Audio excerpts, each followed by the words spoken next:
अस्सलामुअलैकुम। Of camera stories के एक न्यू एपिसोड के साथ मैं हूं Mazhar Malik. Thank you so much and love you so much अब सबके प्यार भरे फीडबैक का।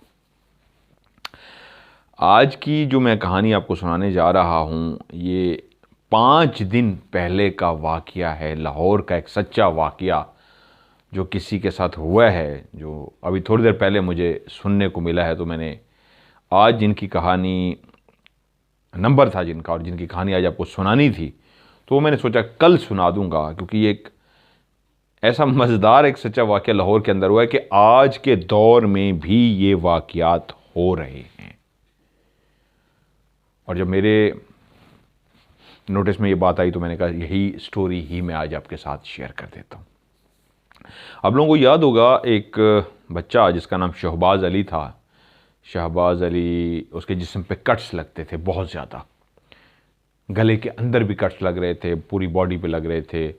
उनकी फैमिली ने मुझसे रब्ता किया था। मुइज़ अली उनके बड़े भाई हैं, उनका मुझसे रब्ता हुआ था और मैंने उनको पानी दम करके दिया था। बच्चा वो बिल्कुल ठीक हो गया था। उनने कहा था आप घर तशरीफ़ ले आएँ।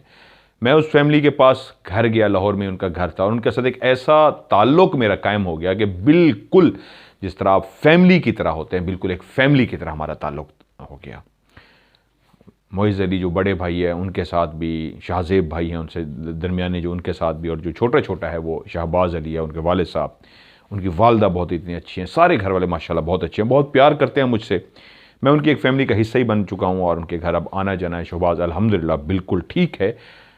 काफ़ी इलाज के बावजूद जब वो ठीक नहीं हुआ था तब उनका मुझसे रब्ता हुआ था और ये इज़्ज़त अल्लाह ताला ने शायद मेरे हिस्से में रखी थी कि जब मैंने इलाज किया तो बच्चा बिल्कुल ठीक हो गया। तो अभी थोड़ी देर पहले मेरा उनसे रब्ता रहता है शहबाज से। तो वो कहता है भाईजान एक एमरजेंसी केस है। मैंने कहा शहबाज क्या हुआ है? तो उसने जब मुझे सारी बात बताई तो मैंने कहा ये मैं स्टोरी आज की ऑफ कैमरा स्टोरी जो भी रिकॉर्ड करने जा रहा हूँ उसमें सुना देता हूँ। तो उन्होंने कहा जी बिल्कुल आप सुना सकते हैं, लेकिन इलाज ज़रूर करना है। मैं कहा इंशाअल्लाह मैं कल या परसों आपकी तरफ चक्कर लगाता हूँ, इसका इलाज कर देता हूँ। 6-7 दिन पहले, 8 दिन पहले उनके घर में पेंट का काम हो रहा था। वहीं उनके घर के पास ही एक शख्स जिसका नाम, ओरिजिनल नाम ही बता रहा हूं, जिसका नाम है वारिस। वारिस को उन्होंने बुलाया और उनसे कहा घर है, इसको रंगाई का काम है, पेंट करना है तो ये शुरू करो जैसे एक होता है हमारे यहाँ। उसने कहा ठीक है जी, ये सामान मुझे चाहिए और मैं फिर शुरू कर देता हूँ। सामान मंगवा दिया गया और उसने घर के अंदर पेंट का काम शुरू कर दिया। वारिस साहब के बारे में ऐसा है कि वो एक ही टाइम में बैक वक्त 2-3 काम इकट्ठे पकड़ लेते हैं। कुछ लोगों का असल में पॉइंट ऑफ व्यू ये होता है, नज़रिया ये होता है कि यार वो पार्टी भी है, अगर इसका काम ख़त्म करते हैं वो तो किसी और के पास चले जाएंगे, तो उनको भी रख देता हूँ, कुछ काम इनका कर दूंगा, कुछ इनका कर दूंगा, तीसरे का भी कर दूंगा। तो उन दिनों में भी ये हुआ, बैक वक्त उन्होंने 3 लोगों के काम पकड़ लिए। अली भाई के घर का काम भी, यानी जो शहबाज अली या मुइज़ अली हैं, उनके घर का काम भी साथ में किए, एक और काम भी, और तीसरा कोई घड़ी शाहू में कोई ऑफिसर था बड़ा, उसके घर का भी काम पकड़वा था। इनके ये बात नोटिस में नहीं थी। उन्होंने कहा जी कोई मसला ही नहीं है, तो 2-3 दिन का काम है, मैं ये आपको मुकम्मल कर देता हूँ। 3 दिन पहले मेरा चक्कर भी लगाया तो घर पेंट कुछ हुआ होता है और मैंने कहा ये क्या? उन्होंने कहा जी बस स्टोरी आपको सुनाते हैं। वारिस साहब ने घर का पेंट वगैरह सारा करना शुरू कर दिया और अपना काम मुकम्मल करते करते बीच में से फिर कहा मुझे आज कहीं जाना है और मैं कल इंशाल्लाह इसको मुकम्मल करूंगा, आज ज़रा जल्दी जा रहा हूं, कह के वारिस साहब चले गए। अगले दिन फिर आए। अब वो जो काम 2-3 दिन के अंदर ख़त्म हो जाना चाहिए था, अभी ख़त्म नहीं हो रहा था। इसकी वजह यह है कि वारिस साहब सुबह तो आ जाते और लेकिन इस तरह निकल जाते बीच में, तो जिसकी वजह से मुइज़ अली को लगा कि यार ये क्या कर रहा है हमारे साथ, काम को लंबे से लंबा किया जा रहा है, ख़त्म होने का नाम नहीं ले रहा था। 2-3 दिन का काम था जिस तरह उसने ही कहा था और अब इसको लटकाया जा रहा है। हुआ ये कि वारिस साहब तशरीफ़ ही ना लेके एक दिन कह के गए कि यार मेरी वाइफ की तबीयत आज ख़राब है तो मैं इजाज़त चाहूँगा, कल जल्दी आ जाऊँगा, मुझे इजाज़त दे दीजिए, आज मुझे घर जाना है। सर्दियों का मौसम है, आजकल लाहौर के अंदर फॉग पड़ रही है, धुंध है और शदीद सर्दी है। यहाँ तक कि आज मैं अपने घर में भी बैठा हूँ, जैकेट पहन के बैठा हूँ, एडिटिंग करता हूँ, रात को वज़ाइफ करता हूँ तो जैकेट्स वगैरह पहन के, गर्म कपड़े पहन के। शदीद ठंड है। ठंड की जब भी बात होती है तो मैं आप लोगों से ज़रूर रिक्वेस्ट करता होता हूँ, अपने इर्द गिर्द लोगों का ख्याल कीजिए, चाहे जैकेट दें, जुराबें दें, जर्सी दें, चादर दें, शाल दें, कुछ भी दे सकते हैं दें। और जो बाहर के लोग हैं जो पाकिस्तान में अपने रिश्तेदारों की मदद करना चाहते हैं उनकी मदद करें। और स्पेशली जो इस वक्त सैलाब ज़दगान हैं, जिनको ज़रूरत है इस वक्त मदद की, उनके पास रज़ाइयाँ नहीं हैं। बहुत सारे लोग हैं जिनको हम दे चुके हैं अल्हम्दुलिल्लाह। अल्लाह के बहुत सारे नेक लोग, मर्द और औरत स्पेशली ऐसे आगे आए हैं जिन्होंने इसमें हिस्सा डाला है और हमने काफ़ी लोगों तक पहुंचा दी है। रज़ाई है, नीचे बिछाने के लिए गद्दा भी है और उसके साथ तकिया भी। लेकिन अभी भी बहुत सारे लोग आगे आ रहे हैं जो इसमें हिस्सा डालना चाह रहे हैं। तो बिल्कुल जी आप हिस्सा डाल सकते हैं। बच्चों के अब सूट हैं, 5-7 साल तक के जो बच्चे हैं हम उनको गर्म कपड़े देने जा रहे हैं और ख़वातीन को ओढ़ने के लिए सस्ती वाली जो शाल होती है वो देने जा रहे हैं। और अभी भी कुछ लोग हैं जो अभी आगे हैं कि बिस्तर चाहिए उनको, इंशाल्लाह हम बिस्तर देने जा रहे हैं। आप लोग भी इसमें हिस्सा डालना चाहते हैं जी, डाल सकते हैं। आप सिर्फ मेरे व्हाट्सएप नंबर पे कैश लिखें और नीचे आखिरी लफ्ज़ लिखते हैं कैश, CASH, तो मैं समझ जाऊँगा। और आप वहीं पर मुझे लिख दें जी कि अपना अकाउंट नंबर सेंड करें तो मैं आपको अकाउंट नंबर सेंड कर दूँगा, आप उस पर भेज सकते हैं। खैर उसी की तरफ आते हैं, कहानी की तरफ। बीवी की तबीयत का कह के साहब ऐसे रवाना हुए कि फिर वापस ही ना आए। मैं परेशान जब उनके घर में बैठा था कि यार ये आपका जो ऑफिस घर के बनाया हुआ है ये आधा हुआ है और आधा नहीं हुआ, ये क्या हुआ है? उन्होंने कहा जी बस आपको फिर बताएंगे। वो जो साहब काम कर रहे थे वो काम छोड़ के भाग गए, उनकी बीवी की तबीयत ख़राब हुई थी, उस दिन के गए, अभी तक वापस ही नहीं है, पता नहीं क्या हुआ है। तो कल वो उनके घर आए हैं और वो सारा किस्सा बता के गए हैं। वारिस साहब उनको जब छुट्टी मिली कि बीवी की तबीयत ख़राब है और वो अली भाई के घर से रवाना हुए, तो वो असल में जा रहे थे घड़ी शाहू में एक ऑफिसर के घर का काम उन्होंने पकड़ा हुआ था। कल उनके घर में कोई फंक्शन वगैरह था। ये वाकया आज से पूरे 5, जब मैं कहानी सुना रहा हूँ, आप तो शायद सुनेंगे लेट ज़रा, मैं आज जब रिकॉर्ड करने जा रहा हूँ ये इतवार की रात है, मैं जल्दी रिकॉर्ड कर रहा हूँ, तो आज इतवार की रात है। इतवार ख़त्म होने लगी है, यानी कल सुबह सोमवार होगी, रात का टाइम है, इतवार ख़त्म हो चुकी है, तो इससे 5 दिन पहले का वाकया है। तो गड़ी शाहू वाले जो ऑफिसर्स थे उन्होंने कहा यार वारिस फ़ौरन पहुंचो और आज हर सूरत में इसको जो पोर्शन थोड़ा सा रहेगा इसको ख़त्म करो, कल हमारे घर में फंक्शन है, बस आज आखिरी दिन है, तुम इसको मुकम्मल करो वरना तुम पे जुर्माना पड़ जाएगा। इस खौफ से फ़ौरन यहाँ से अली भाई से छुट्टी ली, बीवी का बहाना बनाया और बाइक पे जब बैठा तो एहसास था बाइक की हालत कुछ अच्छी नहीं है, बाइक चलने से इनकारी है। बाइक फरमाती हैं कि आप मुझ पे घुड़सवारी करने के लिए तो तैयार हैं, लेकिन मेरी कोई ट्यूनिंग शूनिंग, कोई इंजन का काम कुछ ना कुछ करा लीजिए, मेरा बेड़ा गर्क हो चुका है और मैं इतनी खटारा हो चुकी हूँ कि आप जब मेरे ऊपर बैठ के इसको चलाने की कोशिश कर रहे होते हैं तो मेरे लिए चलना मुश्किल हो जाता है। ये वो आवाज़ें थी मुख्तलिफ, कभी चेन गिरारी से, मुख्तलिफ मोटर बाइक के हिस्से से आ रही थी, जिसका मतलब था बाइक सही नहीं है। और इस पे इतनी दूर वो टाउनशिप का एक एरिया बनता है, वहाँ से गड़ी शाहू जा रहे थे। बाइक स्टार्ट हो गई, चल भी पड़ी, इनकार नहीं किया। इसके बावजूद बाइक की हालत ख़राब थी, बाइक बहुत ज़ईफ़ हो चुकी थी, नए होने के लिए ट्यूनिंग शूनिंग की ज़रूरत थी, फिर भी उसने घुड़सवारी बाइक पे की और रवाना हो गया। उसने रास्ता इख्तियार किया लाहौर का, क्योंकि मेरी रिहाइश भी लाहौर में है, तो वो अपने इलाके से निकला, फैसल टाउन आया। फैसल टाउन से उसने जिना अस्पताल है यहाँ पे, जिना अस्पताल के पीछे नहर शुरू हो जाती है, तो वो नहर का जो रास्ता है उसके ऊपर इशारे नहीं आते, एक कोई इशारा आता है वरना कोई इशारे नहीं आते, बल्कि एक भी नहीं आता। आप डायरेक्ट चले जाते हैं, चलते जाते हैं। दूर गड़ी शाहू या इस तरह की जगहों पे आपने जा रहा हो तो लोग मुगलपुरा और इस तरह की जो जगह नहर वाले सड़क का ही इंतखाब करते हैं, क्योंकि लाहौर में ट्रैफिक बहुत ज़्यादा है, जगह जगह पे इशारे हैं, रश होता है। नहर वाले रोड पे गाड़ियां रुकती नहीं हैं क्योंकि इशारा नहीं है, चलती रहती हैं, तो ज़्यादातर लोग उसी नहर वाली रोड का इंतखाब करते हैं।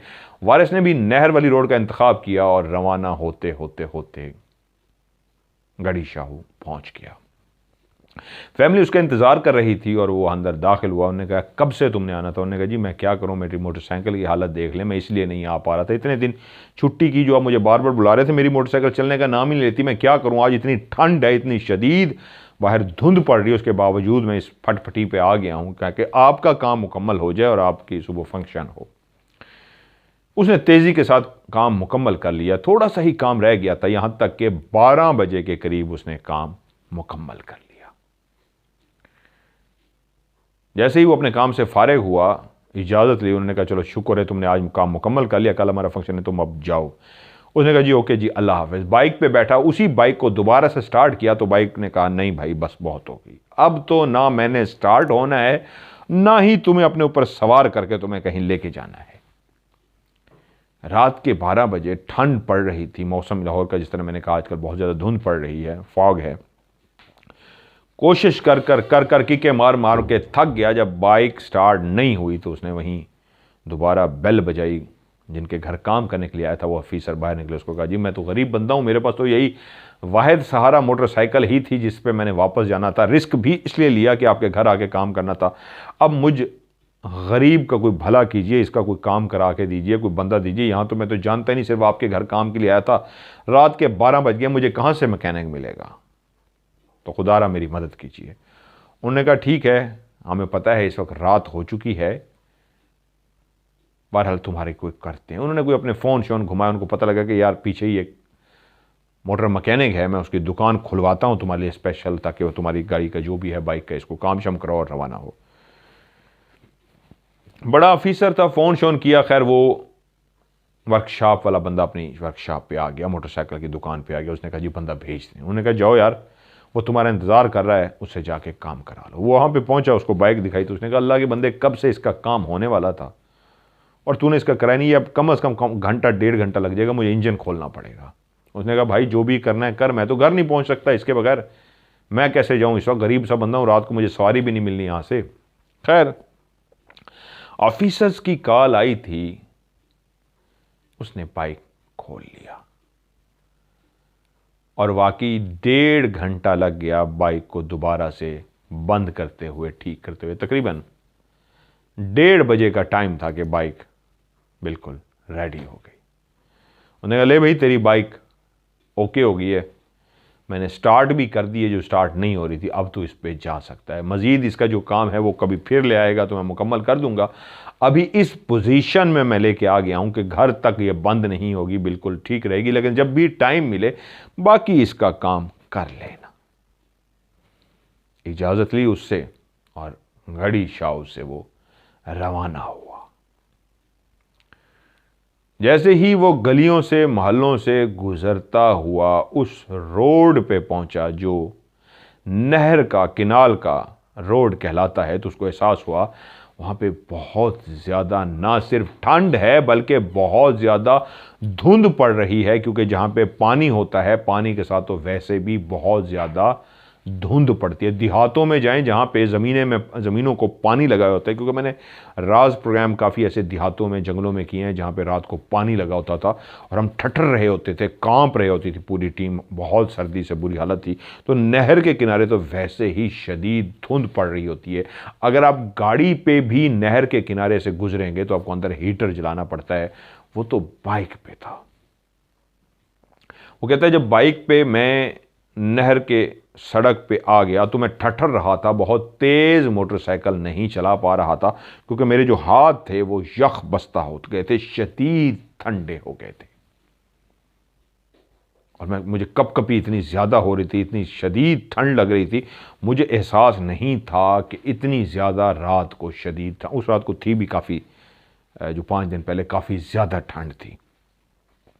वो कहता है जी मैंने फिर भी बाइक आहिस्ता आहिस्ता चलाता रहा क्योंकि मैंने घर तो पहुंचना था, जैसे कैसे 1:30 बजे का टाइम हो चुका था। तो मैं आहिस्ता आहिस्ता, क्योंकि नज़र क्लियर नहीं आ रहा था, शदीद धुंध थी, थोड़े से ही फासले पे नहीं नज़र आता था, तो इसलिए मैं आहिस्ता आहिस्ता बाइक चलाता चलाता चलाता अपने रास्ते पे रवां दवां था। धुंध की वजह से इस नहर के किनारे जो बनी हुई सड़क है, इस पे आज ट्रैफिक ना होने के बराबर थी। और आजकल ऐसा हो रहा है, शदीद सर्दी है तो लाहौर की सड़कों पे आप निकलें तो रात के 1:30 बजे आपको बहुत कम ट्रैफिक, ना होने के बराबर ट्रैफिक मिलता है। इतनी, हाँ वीकेंड पे एक और बात है, आम दिनों में लोग अपने अपने बिस्तर में दबके होते हैं क्योंकि बहुत ज़्यादा ठंड है। इतनी ठंड, इससे अंदाज़ा लगा मेरा घर काफ़ी गर्म है, अंदर ठंड नहीं होती, उसके बावजूद मुझे जैकेट पहननी पड़ रही है। और मैं जब रात को एडिटिंग कर रहा होता हूँ, इबादत कर रहा होता हूँ, तो मैंने लेदर के मोज़े लिए हुए, वो मोज़े पहन के बैठता हूँ, इतनी शदीद ठंड लगती है। सॉक्स भी पहनी होती है, सॉक्स के ऊपर भी मोज़े पहनता हूँ, इतनी पाँव में ठंड लगती है। आजकल ये आलम है यहाँ पे। मॉडल टाउन में तो वैसे भी हरियाली बहुत ज़्यादा, दरख्त बहुत है, मॉडल टाउन पार्क भी है, तो यहाँ पे बहुत ज़्यादा ठंड होती है, इसलिए मैं भी डरता होता हूँ। रोड के किनारे लगी लाइट्स ऑन तो थी, लेकिन उनकी रोशनी भी धुंधली पड़ रही थी। वो जो फोग थी, फोग का धुआं था, वो जो धुंध सी फैली हुई थी, वो हर चीज़ को अपनी लपेट में इस तरह लिए हुई थी कि वो नहर का पानी भी छुप गया था। उस पानी के ऊपर भी धुंध ही धुंध थी, नहर के किनारे भी धुंध थी। एक साइड पे नहर है और दूसरी साइड पे दरख्त ही दरख्त हैं। नहर का, जो लाहौर में लोग रहते हैं उनको तो पता है, जो नहीं रहते तो उनको मैं थोड़ा सा बता दूं, नहर के दोनों तरफ पक्का रोड है और रोड जहाँ पे ख़त्म होती है उसके किनारों पे दरख्तों की लाइन लगी हुई है। वाहिद एक लाहौर का ऐसा एरिया जो दरख्तों से भरा हुआ है, वो नहर के किनारे हैं। धुंध की वजह से वो आहिस्ता आहिस्ता मोटरसाइकिल चलाता हुआ आगे की तरफ बढ़ रहा था। और जब वो कहता है मैं पहुंचा हूं जिनाह अस्पताल के बिल्कुल करीब, जिनाह हॉस्पिटल के बिल्कुल बैक साइड के ऊपर ये ही रोड है, नहर वाला रोड, और वहीं पे लड़कियों का थोड़े से फासले पे हॉस्टल भी है।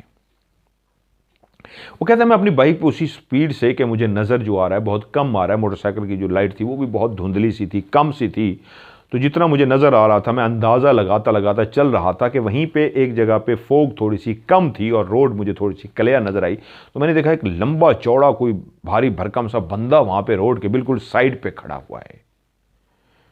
पीछे मुझे मुसलसल मुश्किल चला आ रही थी बाइक चलाने में, क्योंकि धुंध की वजह से नज़र नहीं आ रहा था।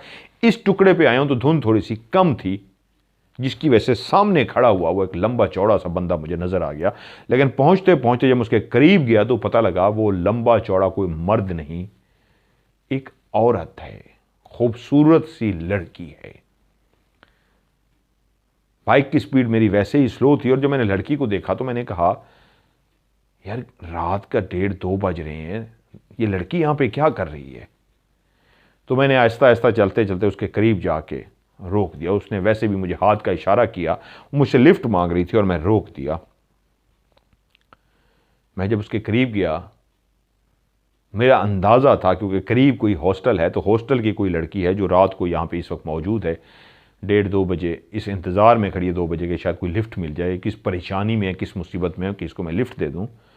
तो मैंने उससे पूछा हाँ क्या हुआ, तो उसने कहा मुझे लिफ्ट चाहिए। तो उसने कहा कहाँ जाना है तुमने, उसने कहा मैंने जिनाह अस्पताल जाना है। वो कहता है जैसे उसने कहा मैंने जिनाह अस्पताल जाना है तो मैं एकदम से चौंक गया कि लड़की को फिर से मैंने इस तरह चेहरे की तरफ देखा। गोरा चिट्टा सा उसका रंग था, नक्श बिल्कुल बहुत हसीन और जमील नहीं थे लेकिन तीखे नक्श थे, खूबसूरत से नक्श थे।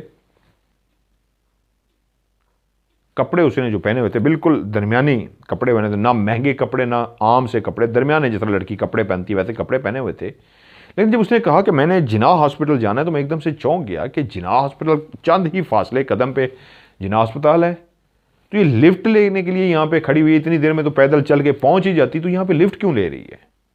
जब उसने ये वाली बात की मुझसे कि यार मैंने जिनाह अस्पताल लाना है, तो मुझे कहती है मुझे लिफ्ट दे दो, मुझे जिनाह अस्पताल छोड़ देना। जब मैं उसको देख रहा था उसके चेहरे को और इस बात को सोच रहा था कि तो पैदल भी जा सकती है, खड़ी हुई क्यों है, तो वो दोबारा से बोली है मुझे पीछे बिठा लो, छोड़ देना जिनाह अस्पताल तक मुझे।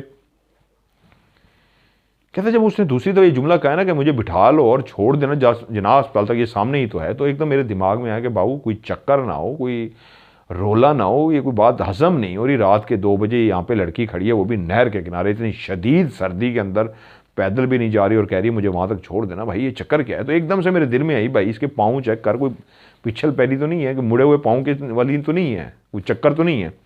तो कहते फौरी तौर पे मुझे इस तरह का एक पहले भी ज़िंदगी में वाक़या हो चुका, तो मैं डर गया, मैं कहा भाई देख ही लूँ, पता नहीं क्या चक्कर है, मुसीबत ही न गले में पड़ जाए। तो मैंने कहता फ़ौरन नीचे निगाह मारी, मैंने जैसे ही नीचे निगाह मारी, धुंध में ना मुझे नजर नहीं आ रहे थे उसके पाँव कहाँ हैं, तो साथ ही जैसे ही थोड़ा सा मैं देखने के काबिल हुआ तो मैंने देखा वो हवा में खड़ी हुई है, 3 फुट ऊंची है जमीन से, इसलिए उसका कद भी थोड़ा सा जो लंबा लग रहा था कि वो जमीन से 3 फुट ऊंची है, वो हवा में खड़ी है।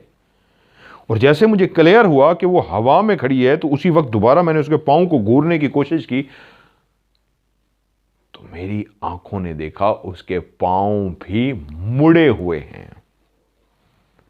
यानी पहले उसने देखा तो उसको नजर ही नहीं आ रही कि इसके धुंध है, कहां खड़ी है ये।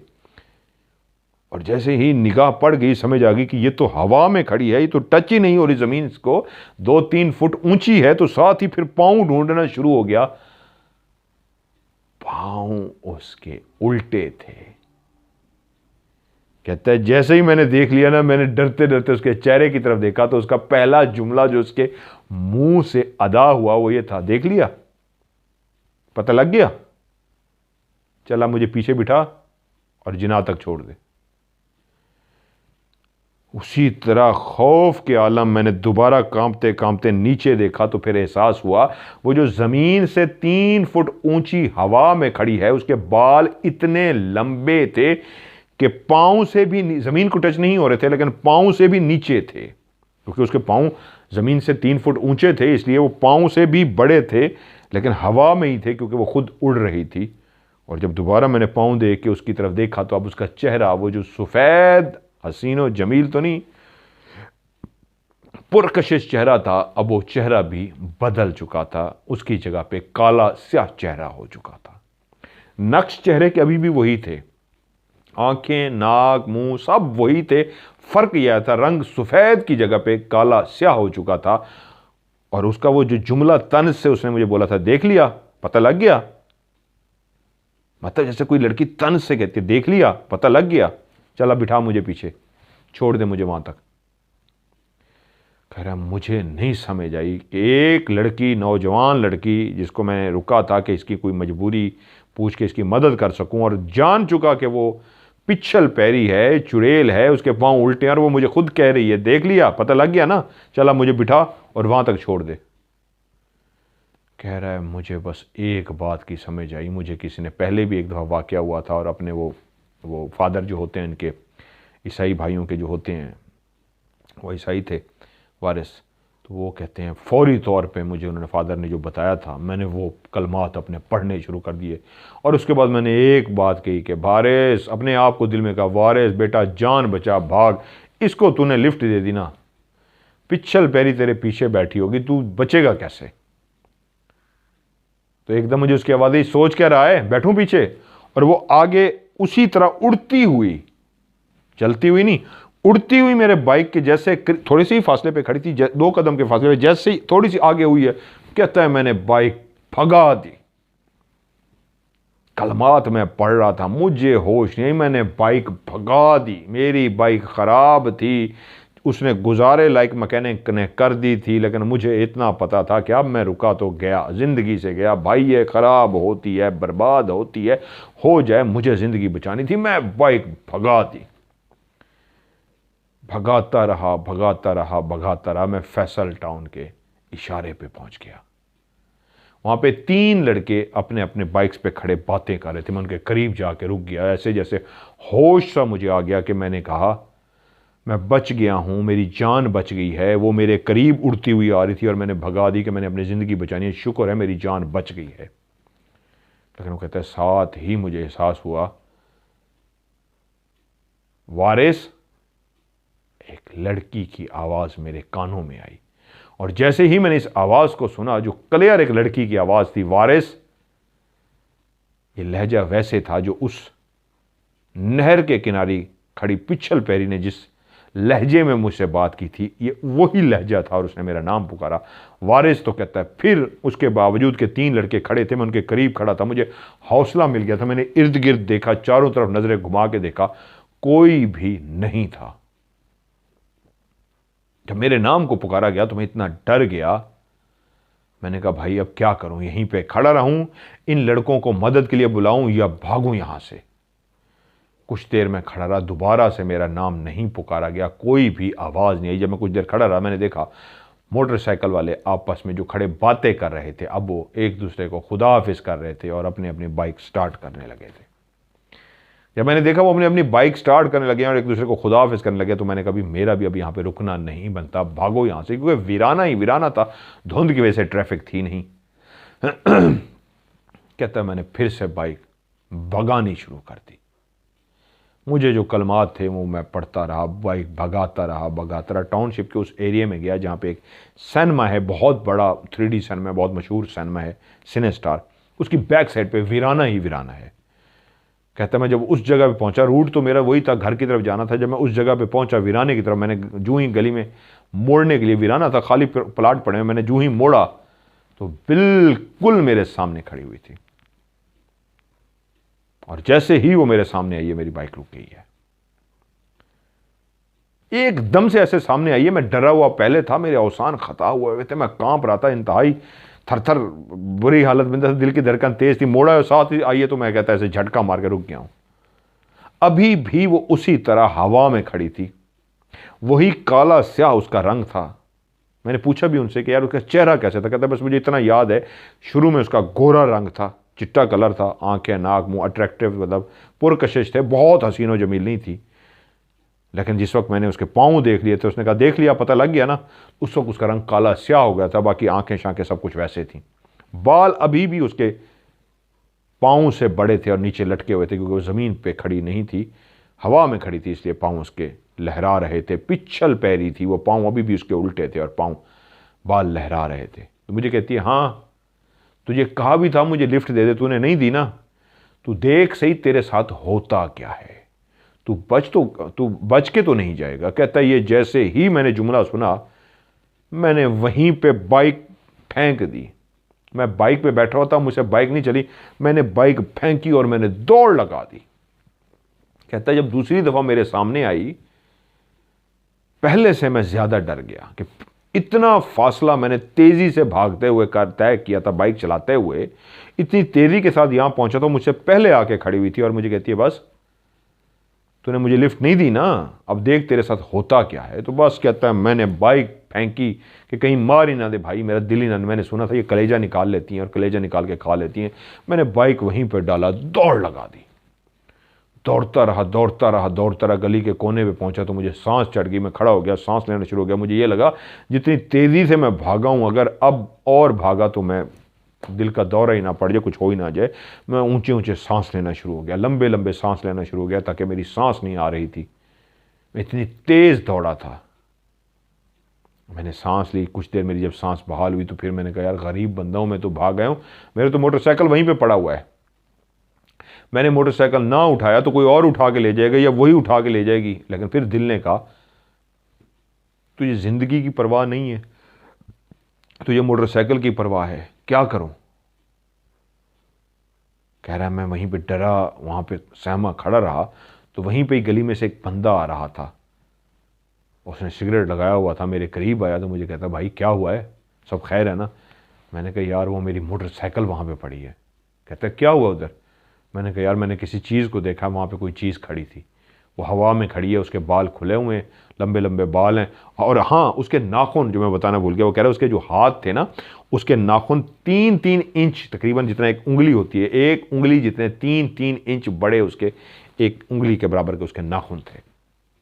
कहते मैंने उसके नाखून भी क्लियर देखे थे, जब पहले वो नहर के किनारे खड़ी थी तब भी मैंने उसके नाखून देख लिए थे, जब मैंने उसके पहले पाँव देखे वो उल्टे थे और वो हवा में खड़ी थी, और मैंने उसको जब चक्कर देखी तो मुझे कहती हाँ देख लिया, पता लग गया तुझे, चला मुझे लिफ्ट दे।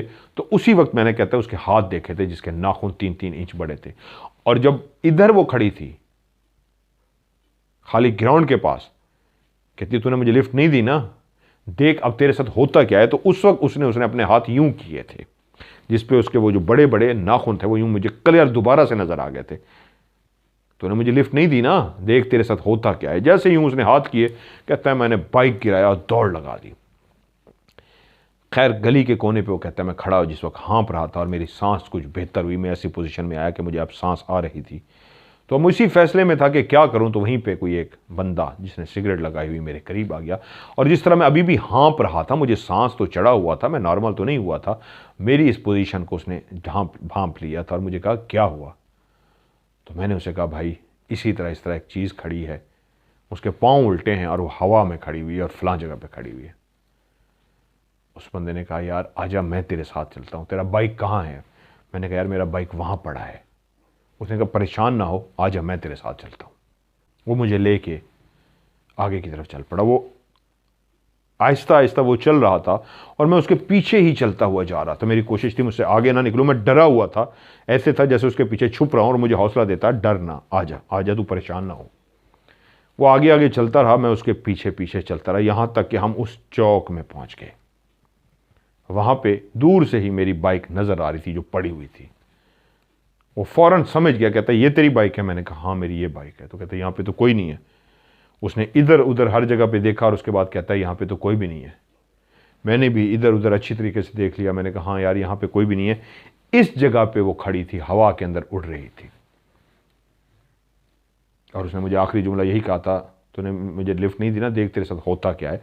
और यूँ उसने हाथ भी किए थे, उसके नाखून बहुत लंबे लंबे थे। उस आदमी ने कहा तू अब घर चला जाएगा, इस पोजीशन में है या मैं तुझे छोड़ा हूँ?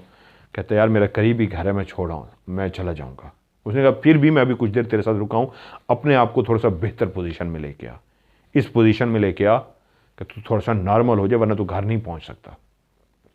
कह रहा हूँ मेरे साथ खड़ा रहा, कुछ देर बातें करता रहा, मेरा हौसला कुछ बहाल हुआ, मेरा खौफ कुछ कम हुआ। तो उसके बाद कहा चल उठा बाइक, उठा, बाइक पड़ रहा है। मैंने बाइक उठाया है, मैंने बाइक पे बैठा हूँ। उसको कहा हाँ यार मैं इस इतने हौसले में हूँ, मैं जा सकता हूँ। उसने कहा देख ले तू इस हौसले में है, क्योंकि मैं तुझे छोड़ तो हूँ लेकिन मुझे तेरा घर काफ़ी दूर है, फिर मैं कैसे आऊँगा? तू इस पोजीशन में नहीं है मुझे छोड़ सके, देख ले। कह रहा है हाँ हाँ मैं चला जाऊँगा। उसके बाद कहता है मैंने बाइक को गियर लगाया और वहाँ से चलना शुरू कर दिया। अब मैंने इधर उधर नहीं देखा, पीछे की तरफ मैंने मुड़ के भी नहीं देखा। मैं जो पढ़ते होते हैं वो अपना ईसाई भाई, वो अपना पढ़ता रहा और कहता है मैं बाइक चलाता रहा यहाँ तक कि मैं अपने घर के दरवाजे पे पहुँच गया। अब मेरे दिल में पता नहीं क्यों मेरी छठी हिस्स कह रही थी, मेरे दिल की धड़कन बहुत तेज़ थी, मैं डर लग रहा था, मुझे लग रहा था मेरे घर के आगे खड़ी हो गई है। मुझे इतना खौफ था कि मैं शदीद कांप रहा था। जैसे ही मेरा घर सामने आया और मैंने दरवाजे की तरफ निगाह मारी तो मैं शदीद जो डरा हुआ था, कांप रहा था, मुझे लगा कि वहाँ पे खड़ी है, लेकिन वहाँ पे कुछ नहीं था। वो मेरा वहम था, मैं इतना डर गया था, मुझे लग रहा था कि खड़ी है, वो खड़ी है, उधर खड़ी है, पीछे खड़ी है, यहाँ मैं इस तरह डर रहा था, थी वो नहीं। खैर मैंने घर को देख लिया, वहाँ पे मुझे डर लगा हुआ, मैं बहुत डरा हुआ हूँ, है नहीं। मैंने दरवाज़ा शरवाज़ा खटखटाया, मेरी बीवी ने दरवाज़ा खोल दिया, वो मेरा इंतज़ार कर रही थी। जल्दी से मैं अंदर गया, मैंने दरवाज़ा बंद किया। मेरी बीवी मेरी हालत को देख के परेशान हो गई, क्या हुआ है? मैं बहुत ज़्यादा कांप रहा था। खैर उसने मुझे बिठाया, पानी शानी पिलाया और कहती नॉर्मल हो, क्या हुआ है? मैंने उसे बताया कि यार मेरे साथ ये मसला हुआ है। वहाँ पे नहर के किनारे वो औरत खड़ी थी, लड़की थी, और वो हवा में खड़ी थी, उसके पाँव पीछे मुड़े हुए थे, उसके बाल उसके जो बाल पाँव से भी लंबे थे। उसने मुझे कहा लिफ्ट दे दो, मुझे अस्पताल छोड़ दो। मैंने उसे नहीं छोड़ा। उसके बाद उसने मुझे आवाज़ दी है फैसल टाउन के इशारे पे, मैं वहाँ से भागा हूँ।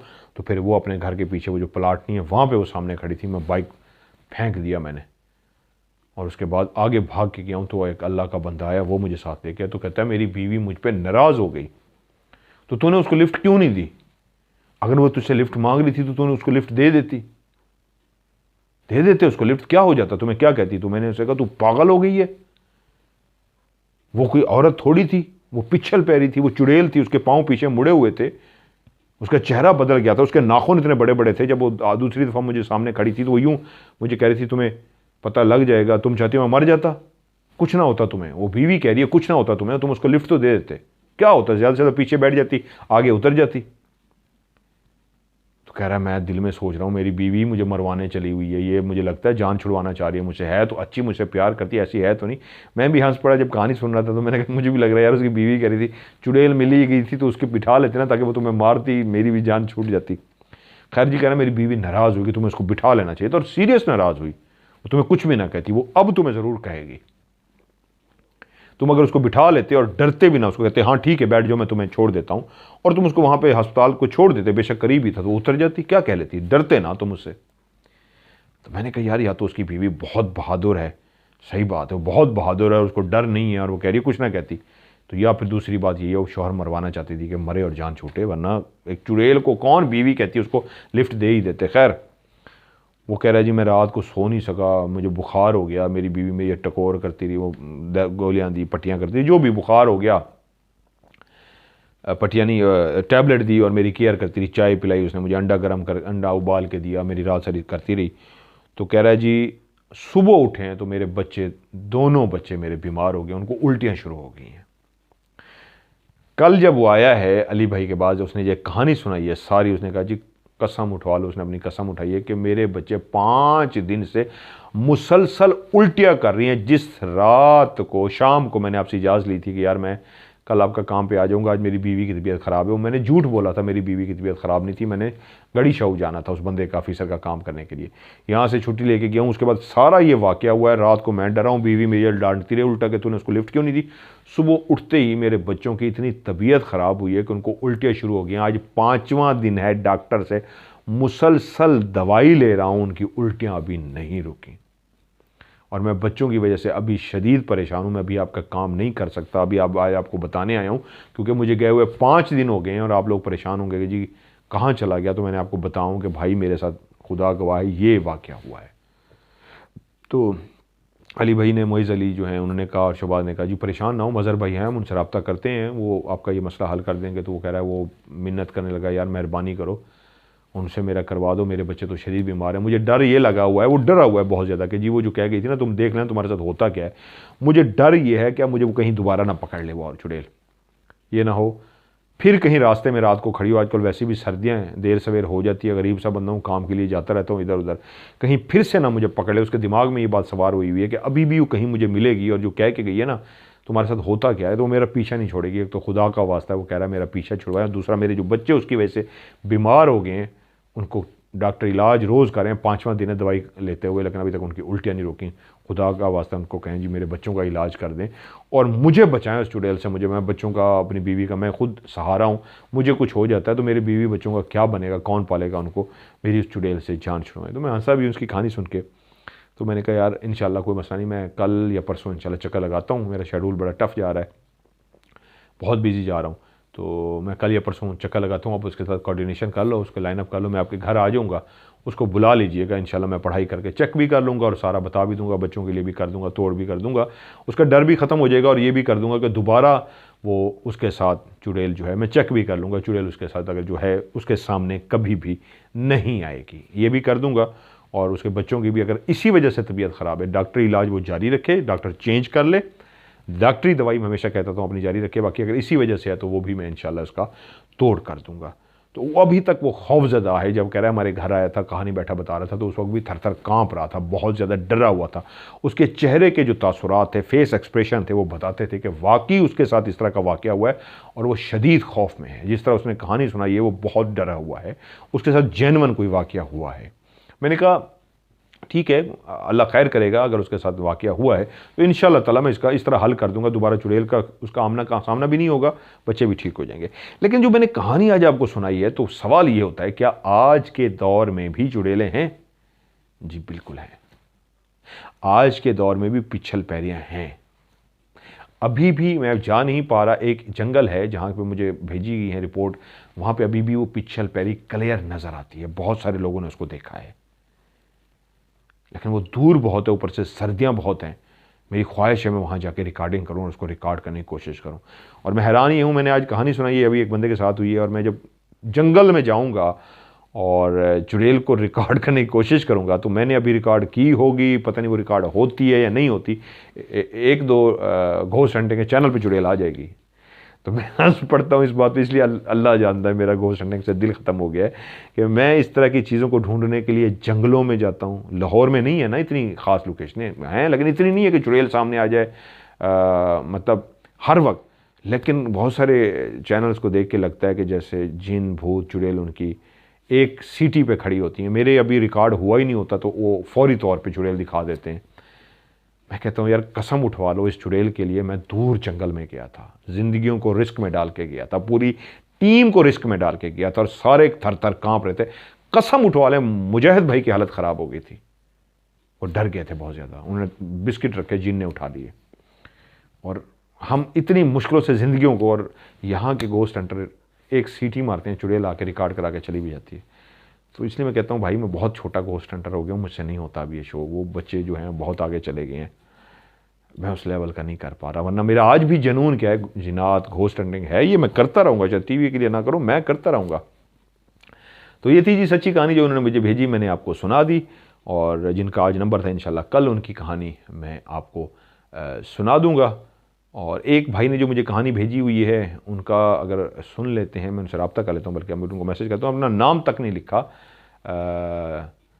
जाम शोरों से उन्होंने अपनी कहानी भेजी है। भाई अपना नाम तो लिखते हैं, कहानी में नाम अपना ज़रूर लिखा करें। तो जी आप लोग भी अपनी कहानी मुझे सेंड कीजिए, व्हाट्सअप नंबर पे वॉइस मैसेज करके कीजिए या लिख के कीजिए। और जो लोग सैलाब जदगान की मदद करना चाहते हैं तो वो भी मुझसे पूछ सकते हैं। बाहर वाले जो हैं, मेरा अकाउंट नंबर मुझसे पूछ सकते हैं। तो जो भी मुझसे अकाउंट नंबर पूछना चाहते हैं, पैसे भेजना चाहते हैं, वो सिर्फ लिख दें कि जी आप हमें अपना अकाउंट नंबर सेंड कर दें, और उसके नीचे लिख दें, आखिरी लफ्ज़ लिख दें CASH, कैश। यहाँ पे कैश लिखा आता है, क्योंकि जब आप व्हाट्सएप पे मैसेज देख रहे होते हैं ना, 1000, 1500, 2000 मैसेज आए होते हैं, 5000 मैसेज आए होते हैं, तो जब मैं मैसेज देख रहा होता हूँ जहाँ पे कैश होता है, उसको मैं क्लिक कर लेता हूँ। जैसे क्लिक करता हूँ तो उससे कैश से पहले लिखा होता है आप अपना अकाउंट नंबर भेज दें, तो फिर मैं उनको भेज देता होता हूँ। व्हाट्सएप जिसका नंबर पाकिस्तान वाले इसी नंबर पे, बाहर वाले भी इसी नंबर पे मुझे अपनी स्टोरी भी भेज सकते हैं, लिख के भी, और वॉइस मैसेज भी कर सकते हैं। स्टोरी के लिए शर्त यही है, आखिरी लफ्ज़ स्टोरी लिखें, पूरी कहानी भेजने के बाद STORY स्टोरी लिखें, और जो अकाउंट नंबर पूछना चाहते हैं वो आखिरी लफ्ज़ कैश CASH कैश लिखें। और जो पाकिस्तान से हैं वो इसी नंबर पे, जो ये नंबर मैं बोलने जा रहा हूँ, इस पर आप ईजी कैश पैसा भी कर सकते हैं। पाकिस्तान से सिर्फ ये सहूलत है कि ईजी पैसा या जैज़ कैश भी कर सकते हैं सैलाब जदगान की मदद के लिए। और बाहर मुल्क वाले अकाउंट नंबर पूछें मुझसे। और मेरा व्हाट्सएप का नंबर है +923136655500। मैं रिपीट करता हूँ, +923136655500। इस पर आप स्टोरी सेंड कीजिए, या आप कैश लिख के भेजिए, या आखिरी लफ्ज़ स्टोरी लिख के भेजिए। आपकी स्टोरी इंशाल्लाह जल्दी प्रोग्राम में शामिल हो जाएगी। आज की ऑफ कैमरा स्टोरी से मदर मलिक को दीजिए इजाज़त। अपना ढेर सारा ख्याल रखिएगा। खुदा हाफिज़।